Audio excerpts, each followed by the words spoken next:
Oui, merci Monsieur le Président. On voit bien que le problème, c'est bien d'avoir pris le chiffre d'affaires et qu'on se retrouve à essayer de trouver des moyens de sortir des entreprises à partir du moment où on a pris le chiffre d'affaires. Donc, d'où cet amendement, puisque comme vous prenez à chaque fois effectivement l'Angleterre comme exemple, vous le prenez que lorsque ça vous arrange. Donc d'abord, rappelons que l'Angleterre n'a pas encore mis en place cette taxe puisqu'elle a la Sunrise Clause. Ça, c'est déjà important. La deuxième chose, elle a effectivement proposé d'éviter de taxer les entreprises en perte ou avec des faibles marges, et donc elle propose évidemment dans sa proposition de taxe le jour où elle le fera, c'est-à-dire dans un an, éventuellement, si l'OCDE ça n'a pas avancé, de ne pas taxer les entreprises qui ont une marge inférieure pour eux à 2%, parce que leur taxe était à 2%. Donc là, nous, on propose effectivement d'exonérer les entreprises dont le résultat opérationnel, effectivement, le ratio du résultat opérationnel sur le chiffre d'affaires est inférieur ou égal à 3%. Monsieur le rapporteur. Oui, merci Président. Non, je comprends bien quel est votre raisonnement dans tout cela, mais juridiquement, c'est un amendement qui est au-delà de fragile. Parce que d'abord, vous faites référence au mécanisme du Royaume-Uni. C'est pas du tout un mécanisme analogue à celui que vous présentez, parce que c'est pas du tout pour exonérer les redevables, mais pour calculer un montant de taxe qui est différent. Ça n'est pas tout à fait la même chose que ce que vous prenez ici. Le but, c'est de réduire la charge fiscale en fonction de la marge et pas d'exonérer purement et simplement. Et deuxième chose, c'est une remarque que j'ai déjà faite et je continuerai à faire, il y a un risque de tomber dans le champ des conventions fiscales et du coup d'être neutralisé. Donc cet amendement ne serait de toute façon pas opérant, avis défavorable. Monsieur de Courson. Oui, mais l'amendement dont notre collègue Dumas pose un vrai problème. C'est que, supposez une entreprise qui a que 1% de bénéfices là-dessus, vous allez la mettre en déficit. Et avec un déficit reportable. Donc, ça va coûter au Trésor public, cette taxe. L'avantage de l'amendement de notre collègue, c'est qu'elle est protectrice des finances publiques. Puisque si vous êtes en dessous de 3%, c'est-à-dire la taxe va vous rendre déficitaire puisqu'elle est déductible, eh bien, ça protège les finances publiques. Donc je trouve que c'est plutôt un amendement protecteur.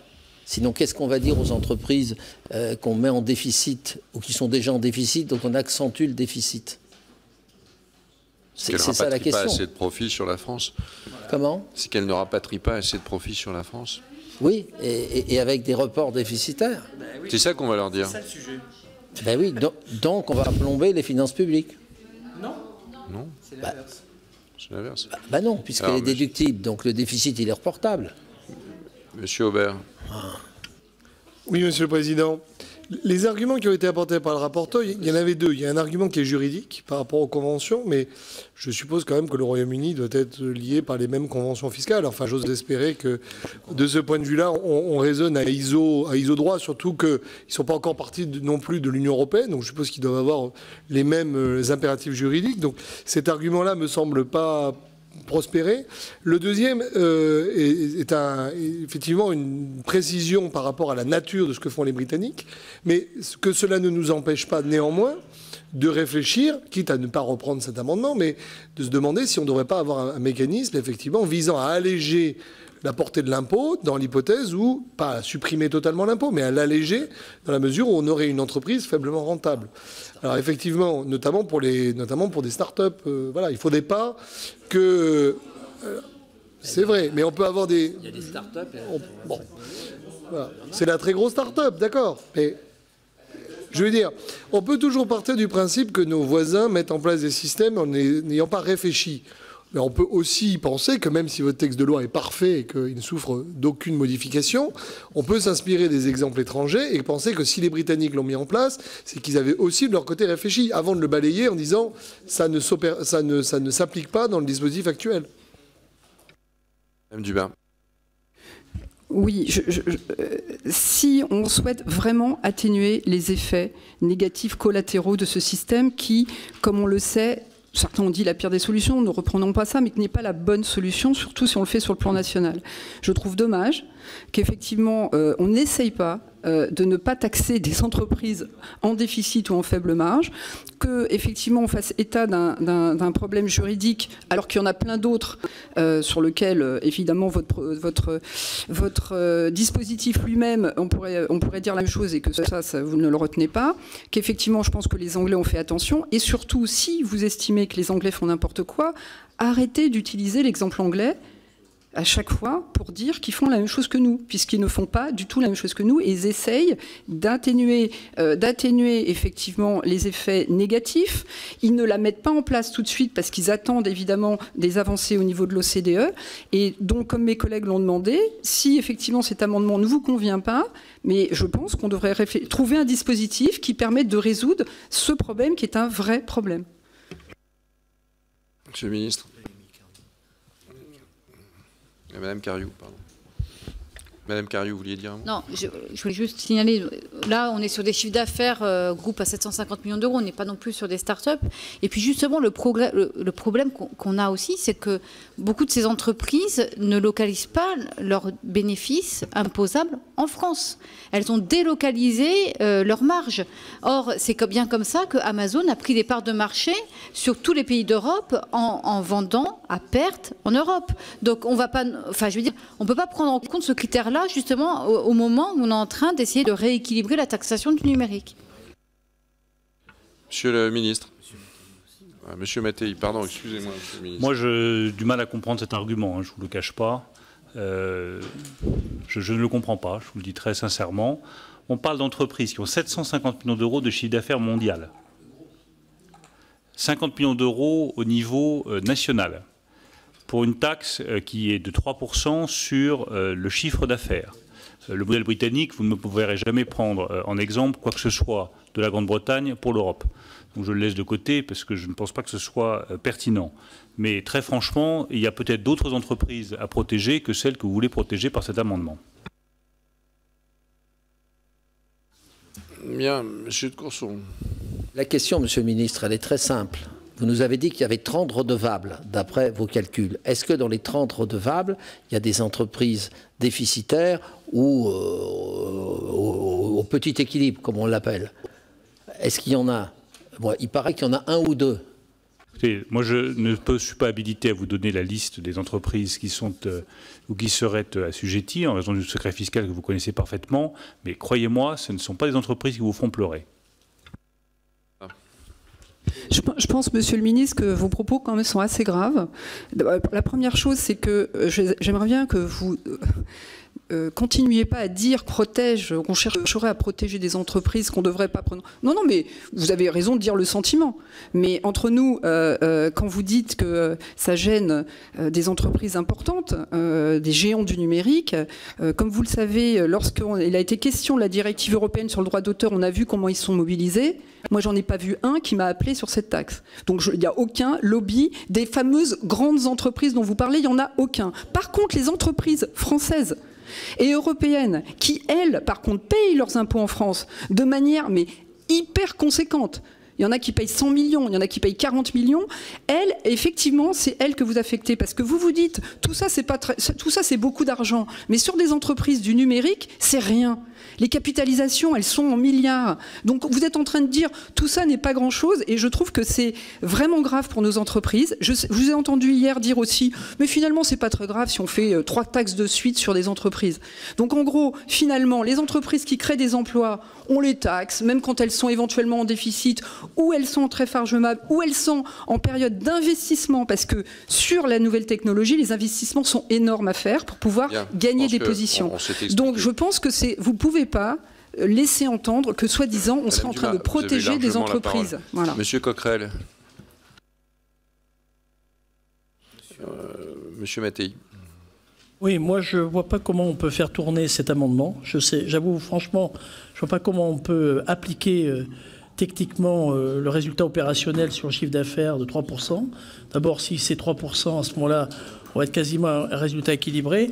Moi, j'ai un problème technique. Je comprends l'esprit dans lequel vous voulez, mais je ne vois pas comment techniquement on peut appliquer votre amendement. Moi, ça me pose un problème. Après, c'est vrai qu'on a des critères. Ensuite, on sait bien que dans les nouvelles technologies, on a aussi une notion, quand on regarde les comptes d'exploitation, on a surtout des comptes d'exploitation avec des résultats qui sont très faibles, mais on va chercher quand même de l'argent sur le marché. Ce sont souvent des entreprises qui valent des milliards et qui ont aussi un potentiel, je dirais, au niveau haut de bilan plutôt qu'en bas de bilan. Bien, on passe au vote si vous le voulez bien. Sur le 134 de Madame Dumas, qui est pour, qui est contre, il n'est pas adopté. Merci, Monsieur le Président. Alors, je continue effectivement à essayer de protéger les entreprises françaises et européennes, donc je m'y attache dans la compétition internationale, je pense que c'est important. Donc là, c'est une proposition, puisque le rapporteur nous a bien indiqué qu'il fallait quand même essayer de récompenser la vertu. Donc on essaye effectivement non seulement... en tout cas, de ne pas la pénaliser, voilà, exactement. Mais donc, pas à un tiers, on peut essayer de le faire à 100%. Donc là, c'est une première proposition, qui est issue d'un dispositif qui était un dispositif proposé par Emmanuel Macron lui-même, donc de suramortissement à l'époque sur des immobilisations sur l'immobilier, justement, qui proposait d'immobiliser à 140%, c'est donc de déduire plus que la valeur. Ça a été également repris par la majorité et par vous-même donc au projet de loi à la loi de finances 2019 pour effectivement les équipements de froid de toutes les entreprises ou les investissements des armateurs pour accélérer la transition énergétique. Donc là, avec une possibilité de déduction de 40% de la valeur du bien répartie linéairement sur la durée d'utilisation du bien qui s'ajoute évidemment à la dotation d'amortissement sur l'immobilisation. Donc c'est effectivement, ici nous proposons une possibilité de déduire 3 fois, puisque pour pas qu'il y ait effectivement un lien avec l'IS, de déduire 3 fois le montant de la taxe effectivement par rapport effectivement au montant de l'IS qui a été payé. Voilà. Merci, monsieur le rapporteur.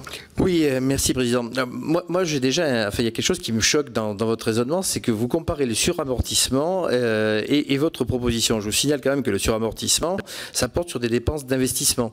On n'est quand même pas tout à fait sur la même logique. Là, ça porte sur des impôts dans le cadre dans un cadre conventionnel international. Donc, suramortissement d'un côté et votre triple déductibilité, où le coq chantera 3 fois, je ne suis pas sûr que nous soyons vraiment sur la même logique.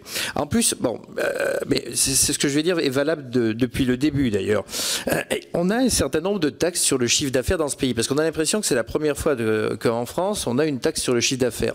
Tel n'est pas le cas. Tel n'est pas le cas, et ce que je dis là pourrait être valable sur les raisonnements que vous avez menés tout à l'heure sur des problématiques de déduction possible au travers d'une taxe sur le chiffre d'affaires. Quand vous avez de la publicité qui est diffusée à la télévision, quand vous avez des services de communication électronique, vous avez une taxe sur le CA, et il n'y a pas pour autant des mesures de déductibilité qui sont différentes. Et je demeure donc défavorable de toute façon à votre proposition qui reviendrait finalement à faire en sorte, parce que 3 fois 33 égale 100, donc ça revient finalement à une exonération complète qui, je le rappelle, n'est pas acceptable sur le plan, y compris des conventions internationales. Madame Dumas. Donc, ce que j'essaye de vous dire, c'est que vous avez dit qu'un des objectifs de cette taxe était de réduire l'injustice fiscale parce que certains payent les impôts, d'autres pas.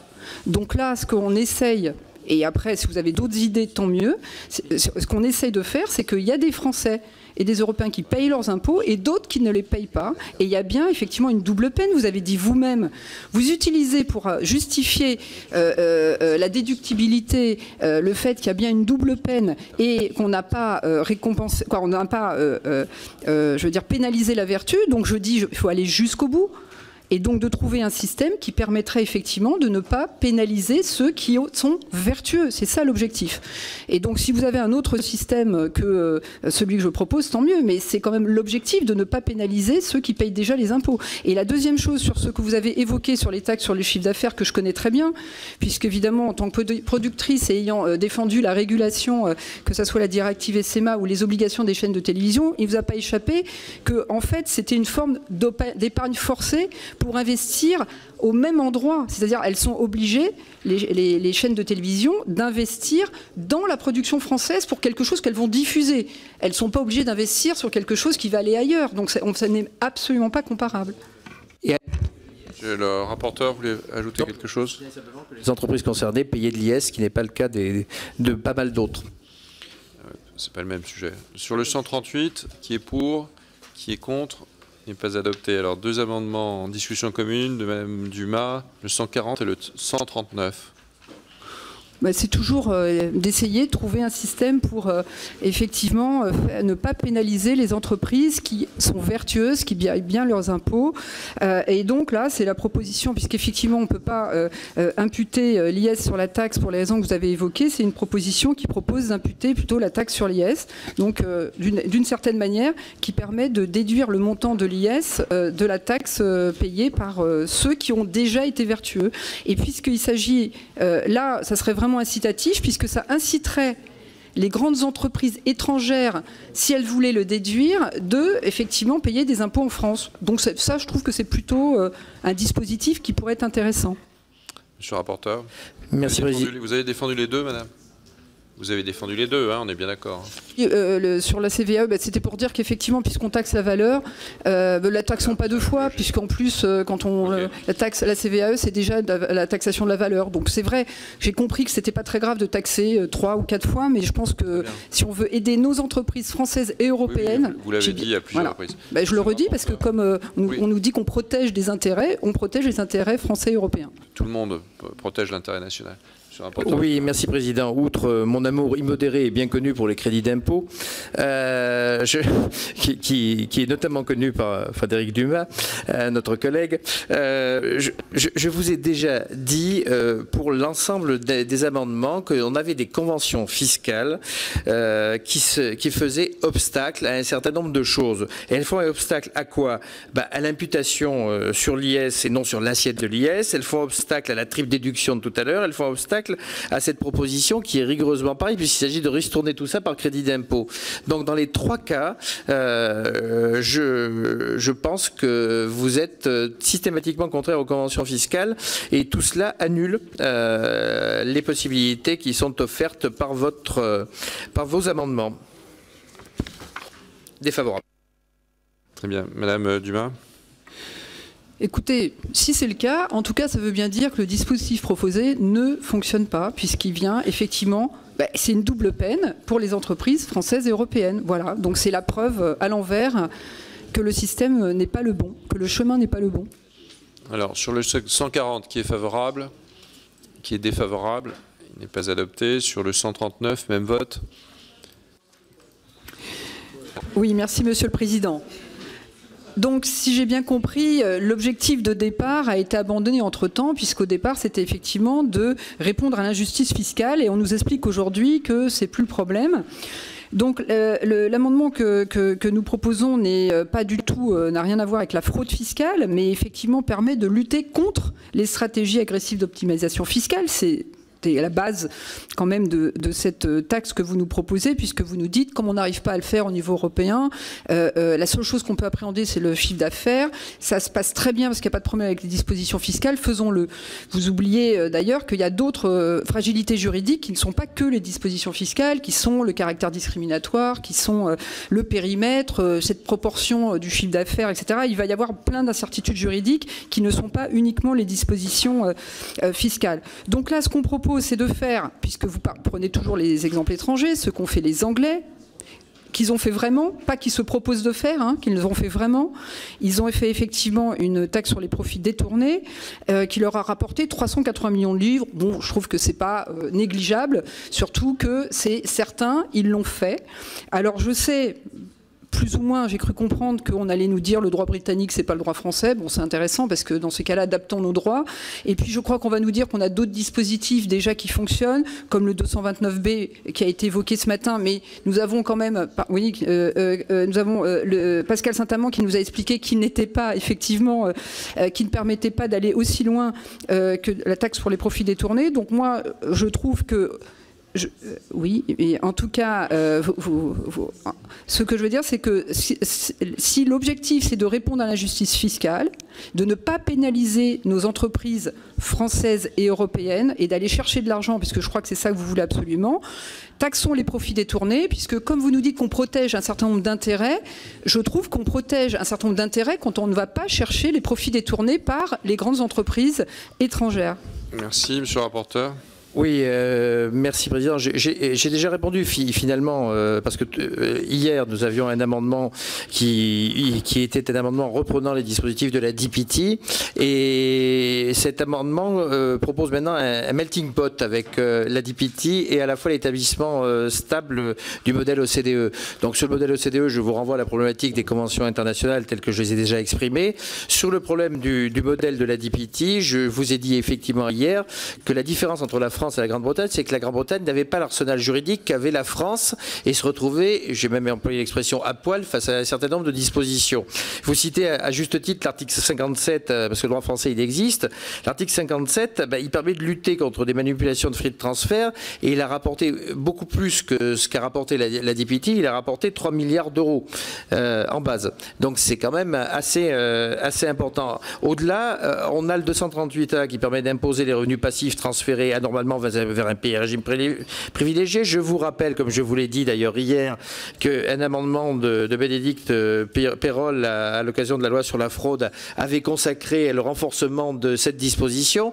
Donc je vous redis exactement la même chose qu'hier, mis à part que là c'est à la fois, bon je passe sur les problèmes techniques, mais c'est à la fois les inconvénients des deux dispositifs, donc ça ne tournerait absolument pas.